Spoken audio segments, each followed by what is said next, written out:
Hello दोस्तों, नमस्कार। और आप सब लोगों का बहुत बहुत जोरदार स्वागत पीएमडीएस शाक्या यूट्यूब चैनल पर। मैं सतीराम शाक्या। आज हमारे बीच में वाईबीएस अध्यक्ष माननीय सुरेश चंद्र बौद्ध जी पधारे हुए हैं। मैं इनका तहे दिल से बहुत बहुत स्वागत करता हूं। भाई साहब, आपने जो कारवां उठाया, जो कारवां शुरू किया, इस कारवां को शायद ही कोई और कर पाता। और हमारे यहाँ के माननीय वकील साहब रामवीर जी, उन्होंने बखूबी बहुत अच्छे ढंग से इस कारवां को निभाया है। और मैं आप दोनों लोगों का बहुत बहुत तहे दिल से धन्यवाद देना चाहता हूं। आइए वकील साहब।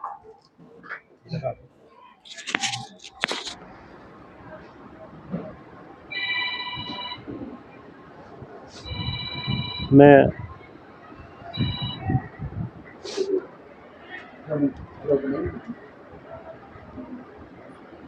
अपने धरना स्थल पर आदरणीय हमारे बड़े भाई सुरेश बौद्ध जी पधारे हैं और उनके साथ हमारे भाई प्रवीण जी और हमारे नाम भूलता हूँ मैं, ओमकार जी।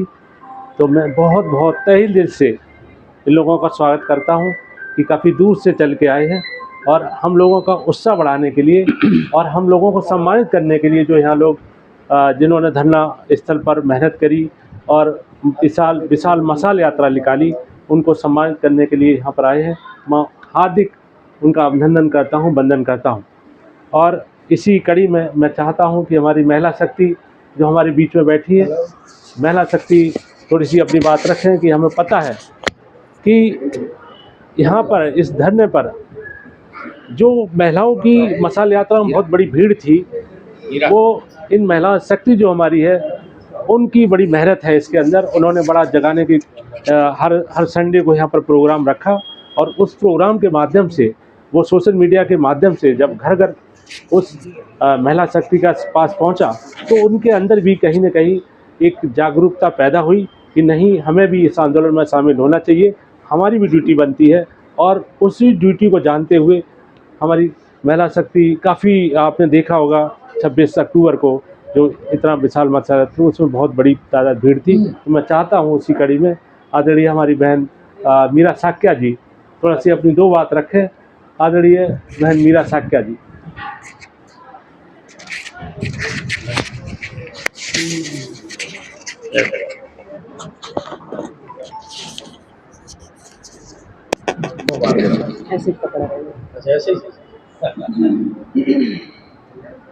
सबसे पहले तथागत बुद्ध को नमन करते हुए उपस्थित हमारा भिक्षु संघ को बंदामी और सभी उपासक उपासिकाओं को नमो बुद्धाय, जय भीम।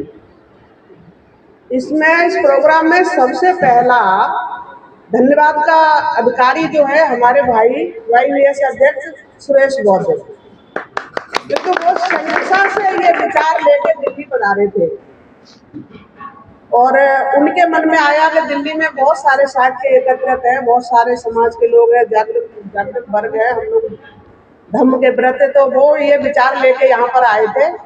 और आदरणीय रामवीर एडवोकेट वकील साहब को साथ लेके उनके साथ मीटिंग करके 12 जुलाई से इस बुद्ध विहार पे जो बुद्धा जयंती पार्क में बुद्ध तथागत बुद्ध संस्था के द्वारा बनाया हुआ बुद्ध विहार सेक्टर 1 द्वारका में पड़ता है। तो इस तरह से हम लोग सारे एकत्रित हुए। पहले प्रोग्राम 12 जुलाई को बहुत अच्छे से प्रोग्राम संपन्न किया था और उसके बाद से मतलब ये प्रोग्राम कंटिन्यू चल रहा है। भंते जी धम्म रक्षक की बहुत बड़ी भूमिका रही है, उन्होंने अपना यहाँ वर्षावास पूरा बिताया और पूरा समय दिया, लोगों को धम्म सिखाया, समय समय पे विपश्यना करवाई, साधना करवाई। और ये हमारे दुर्गा पार्क के जो लोग बड़े मतलब मेहनत कश लोग हैं, बड़े जुझारू लोग हैं, जिस काम पे ये लोग डट जाते हैं वो काम सफल होता ही होता है। तो इस तरह से इन लोगों ने जी जान लगा के मेहनत करी और भाई एडवोकेट साहब के नेतृत्व में मतलब देख रेख में उनकी दिशा निर्देश रहा। लोगों ने इतने अच्छे से, इतना कम से कम इस प्रोग्राम में 100 के लगभग भिक्षु संघ आया हुआ था और बहुत बड़ी संख्या में शायद पूरी दिल्ली से, ये कहिए तो पूरे भारत से पधारे हुए थे। इतनी अच्छा मतलब ये प्रोग्राम संपन्न हुआ और हमारी महिला शक्ति को भी मैं बहुत बहुत धन्यवाद देना चाहती हूँ। जो इस प्रोग्राम में बढ़ चढ़ के मतलब साथ दिया। समय समय पर संगीत का प्रोग्राम भी रखती है सारी महिलाएं हम सब मिलके, और बुद्ध का, डॉक्टर भीमराव अम्बेडकर का गुणगान करते हैं हम लोग और धर्म की बात करते हैं। इसी तरह से ये प्रोग्राम आगे चलता रहेगा। ये प्रोग्राम महिला संगीत का तो पहले से ही चल रहा था, बीच में थोड़ा रोक दिया गया था, लेकिन जब से ये धरना शुरू हुआ है, जब से ये प्रोग्राम भी कंटिन्यू चल रहा है। और जब तक ये महाबोधि महाव्यार मुक्त नहीं हो जाता, तब तक हम लोग पीछे हटने वाले नहीं है, ऐसे ही डटे रहेंगे। और जहाँ जहाँ जिस तरह से धरना में मतलब धरना होगा, बोध गया जाना होगा, या जो भी प्रोग्राम इस मिशन से लेकर जो भी प्रोग्राम होगा, जहाँ भी होगा, हम लोग ऐसे बढ़ चढ़ के साथ देते रहेंगे।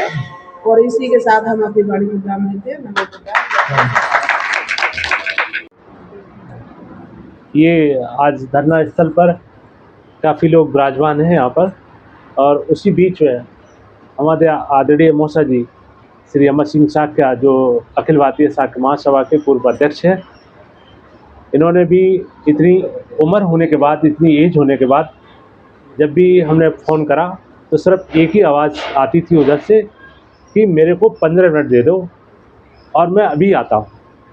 और जब भी बुलाया और यहाँ पर आए और पूरा धरने का साथ दिया, पूरी मशाल यात्रा में हमारा साथ दिया। हम चाहते हैं कि हमारे मौसा जी अपनी बात रखें और धरने को कैसे आगे कंटिन्यू कर सकते हैं, इसके बारे में अपना विचार रखें। धन्यवाद। सभी को मेरा उपासक व उपासिकाओं को नमो बुद्धाय, जय भीम। जैसे कि मशाल यात्रा और बोध गया जाने का प्रावधान हमारे वकील साहब ने रखा था, वो सबसे सराहनीय था, जो आज दिन तक किसी भी हमारे भाई ने इस कार्य को नहीं निभा पाया। और आज भी दिन और रात वो लगे हुए हैं, और उन्होंने अपनी वकालत को भी मतलब इतना नहीं महत्व दिया जितना मशाल यात्रा के संबंध में अपना पूरा योगदान इस कार्यक्रम में लगाया। और दिन प्रतिदिन उन्होंने काफ़ी मेहनत की, जगह जगह जा कर के लोगों को जगाया और जगह जगह कलेक्शन भी किया। हम उनके साथ रहे, ये मुझे इस बात का अवगत है। और सभी भाइयों ने बहुत अच्छी तरह से मेहनत करके इसमें भागीदारी मशाल यात्रा में लगाई, और सभी का इतना महत्वपूर्ण मतलब योगदान रहा जिसकी कोई सीमा नहीं। हमारी उपासिकाओं का तो कहना ही क्या है, उपासिकाओं ने तो बढ़ चढ़ करके अपने झंडे लहराए, जिसमें बड़ा ही आनंद आ रहा था। तो साथियों, हमारे भाइयों ने भी, हमारे उपासकों ने बढ़ चढ़ करके कार्यक्रम में इसमें भागीदारी निभाई। और पानी, हमारे महेंद्र सिंह की तो इतनी महत्ता रही, जगह जगह लोगों को पानी देते रहे, जिससे किसी भी हमारे उपासकों व उपासिकाओं को किसी प्रकार की परेशानी नहीं हुई। ये मशाल यात्रा के अंदर ये सबसे बड़ी प्रावधान की बात थी जो उन्होंने इस कार्य में भागीदारी निभाई।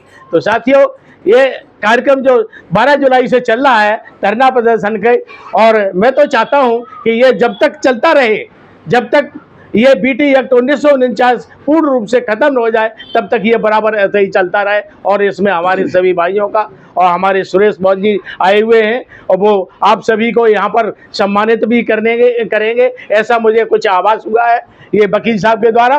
तो मैं ये चाहता हूँ कि आप सभी लोग आएँ, और ये आप, इनका भी सम्मान है कि सबसे ज़्यादा हमारे विभाग और जिन्होंने एक संकिसा के अंदर इतनी विरासत बना रखी है, नाम कमा रखा है, हमारे सुरेश बौद्ध जी ने, हमें बड़ा गर्व होता है और हमें प्रसन्नता होनी चाहिए इसके बारे में, जो कि सुरेश बौद्ध जी ने जाते हैं तो सभी के लिए खाना पीना, लेटने बैठने की पूरी व्यवस्था की जाती है। इससे बड़ा मानता और क्या हो सकती है, ये हमें गर्व होना चाहिए। कुछ लोगों को बड़ा बुरा लगता है, देखो सुरेश जी ने ऐसा, अरे तुम भी तो करके दिखाओ, अब करके दिखा लो।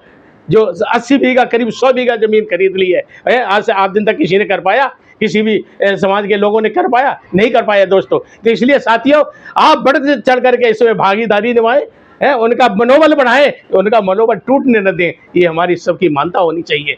और मशाल यात्रा के अंदर जितने सभी भाइयों ने, हमारे बनते धम्मरचंद जी ने, करुणाबोधि ने, और भी जो हमारे बनते जी आए, और सभी ने बढ़ चढ़ करके उसमें कार्य निभाया, और बड़ा ही अच्छा लगा। और हमारे बनते धम्मरचंद जी यहाँ पर तो विराजमान है, और उन्होंने ये कह दिया है चाहे कुछ भी हो जाए, धरना प्रदर्शन जब तक यहाँ चलता रहेगा, बीटी एक्ट 1949 जब तक खत्म नहीं हो जाएगा, तब तक ये हमारा दुर्गा पार्क में हमेशा ही यहाँ बराबर बना रहेगा। तो इसी के साथ में मैं नमो बुद्धाय, जय भीम।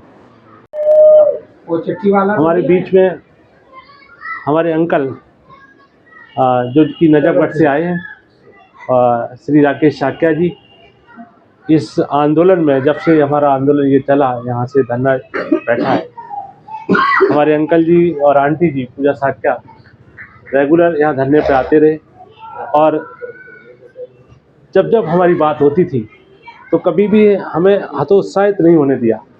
हमेशा से यही बोला कि आप लगे रहिए, कुछ लोग करते हैं लेकिन आप इसमें लगे रहिए। और उन्होंने हमेशा हमारा साथ दिया और इस आंदोलन को सफल बनाने में एक बहुत महत्वपूर्ण भूमिका राकेश जी की रही है। तो मैं चाहता हूँ कि आदरणीय अंकल जी थोड़ी सी दो बात रखें और कैसे धरने को आगे बढ़ाया जा सके उस पर थोड़ी सी बात रखें आदरणीय राकेश जी से। बैठ के ही बोलो। अच्छा हाँ ठीक।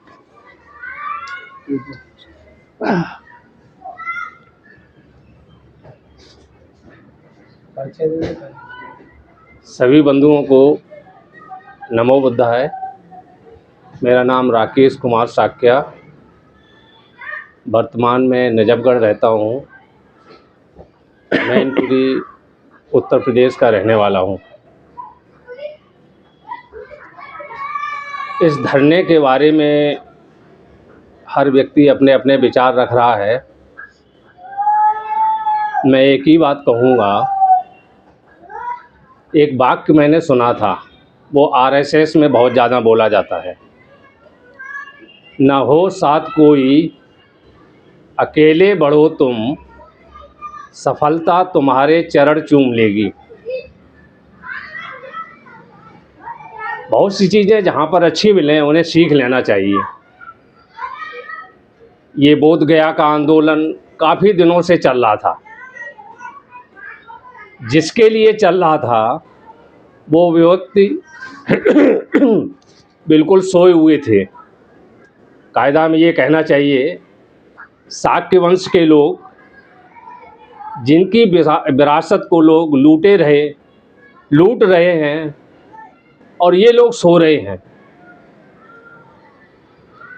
हमारे बीच में दर्द तो सभी को हुआ, लेकिन एक व्यक्ति को बहुत दर्द हुआ जिन्होंने 30 मार्च को खुले स्टेज पर बोला, अगर कुछ बोध गया के लिए काम नहीं किया गया तो बेटर है कि हम इस संस्था से अपना इस्तीफा दे दें। और समाज में जब इस प्रकार की चीज़ हुई तो हमारे श्री सतीराम जी ने उसी समय तुरंत अपना एक उद्घोष किया कि हम 10-11 हज़ार रुपये जो भी हमसे बनते हैं मैं इस कार्यक्रम को दूंगा और इस कार्यक्रम को आगे बढ़ाया जाए। देखिए सज्जनों, शाक्य लोग या उनके समकक्ष जो लोग हैं उनको ज्ञान तो है, उनके अंदर क्षमता है, लेकिन कोई न कोई व्यक्ति उनको जगाने वाला चाहिए। रामवीर जी ने, जो एडवोकेट रामवीर शाक्या जी हैं, उन्होंने वह काम किया जो आज तक दिल्ली में किसी शाक्य व्यक्ति ने इस प्रकार की चेतना उसके अंदर इतनी जल्दी नहीं जागी। अखिल भारतीय शाक्य महासभा में उनको आए हुए ज़्यादा दिन नहीं हुए, लेकिन फिर भी उन्होंने एक ऐतिहासिक काम किया और उस माहौल में किया जहाँ पर लोग इस्तीफा दे रहे हैं, नाराज़ हो रहे हैं, बुराई कर रहे हैं, पैसे नहीं दे रहे हैं। उस स्थिति में वो व्यक्ति अकेला लगा रहा। तो हम सबसे ज़्यादा धन्यवाद जो देना चाहता हूँ तो वकील साहब को देना चाहता हूँ, और दूसरा धन्यवाद हम देना चाहता हूँ हमारे भाई सतीराम जी, जो व्यक्ति सोए हुए थे जगह जगह, वो वहीं से अपनी बमबारी करते रहे, वो लोग वहीं से उद्यम मचाते रहे, लेकिन चलो लास्ट में हम लोगों के साथ मिल करके ये पूरा कार्यक्रम संपन्न किया। तो हमारे बीच में सतीराम जी जैसे व्यक्ति भी होना चाहिए जो व्यक्ति जिस कैटेगरी का है उसको वैसा इन्होंने इंजेक्शन लगाया। ठीक है, थोड़ा बहुत उसको दर्द हुआ, लेकिन फिर भी मिला जुला के हमारी जो मशाल यात्रा रही उसको सफल बनाया। ये बात भी सच है कि साक लोगों को लोग जानते थे, लेकिन दूर दराज के लोग इतने अच्छे ढंग से नहीं जानते थे कि एक छोटी सी जगह में साक के लोग इतने रहते हैं। ये एक बहुत बड़ा काम हुआ। दुख इस बात का है कि 25 लोगों की एक सदस्य की एक समिति बनी, उनमें हमारे रामवीर जी ऐसे भाई को भी बोलने का मौका उतना नहीं दिया गया। जो व्यक्ति मेन था उनको ऐसे समझा गया जैसे तो नींव की पत्थर है, इसके ऊपर दबाते जाओ दबाते जाओ दबाते जाओ। जिन लोगों का बिल्कुल रोल नहीं रहा वो स्टेज पे खूब घूमते रहे, बात करते रहे, लेकिन उस समय एक ऐसे व्यक्ति की भी ज़रूरत थी कि बीटी एक्ट है क्या।